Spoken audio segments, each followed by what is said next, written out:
We're talking to these young people here today about the media and engagement with the media. What are your thoughts on how important it is for youngsters, emerging athletes, to think about dealing with the press and the media, whether it's print, radio or television? I think the first thing to say is these days dealing with the media, whatever it might be, is part of being a sportsman or a sportswoman. There's incredible interest in the performance of obviously high-level international athletes, but also local athletes, whether it's your regional BBC or ITV, or it's your regional newspaper or websites or blogs or whatever it might be, right through to the networks and big sort of massive national attention.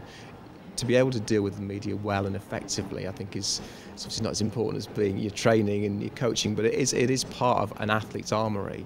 I think if you're not good at it, it can become something which can be a real negative from your performance as well, because you know you will have to deal with the media, and you can get very nervous and uptight about it. With a lot of the youngsters of this particular age, we find that one of the big issues is confidence, and as you say, some people might think they're not good at it, but a little practice can work a long way.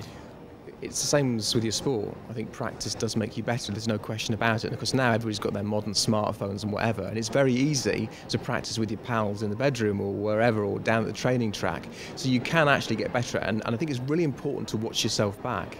I still do it now as a TV presenter of 10 years. I watch back what I do, look at little mannerisms, and more often than not what you find is that you're a lot better than you think you are.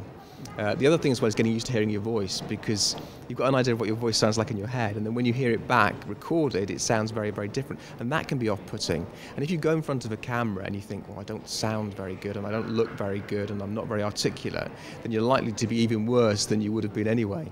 And people always notice their own ums and ahs, but usually the audience doesn't. And we also say to these youngsters, enjoy your sport, enjoy your story, have a story to tell. If they know their message and know where they want to go with an interview, they're in a much stronger position. Look, anybody who does any public speaking of any sort, and I guess being interviewed by the media is a sort of public speaking, will never go up unprepared. They will have a series of points to get across, and if you're going to be interviewed about your career, when did you start, who were the most important people to you, what was your best memory, and to have not kind of word for word practiced answers, but a clear idea of where you want your answer to go, rather than sort of getting halfway through and thinking, I'm not quite sure what to say next, and that was it. So yeah, being prepared is important. Preparation. And do you remember your first interview and your first engagement with the media? Most of it was probably local press, which is a little less terrifying. I think it's the thought when that looks in your face, that's normally what makes people very, very nervous. I think back in 1988, I was in contention for the Olympic team. I didn't jump in the trials, they were on a Sunday. I didn't used to jump on a Sunday back then because of my Christian faith.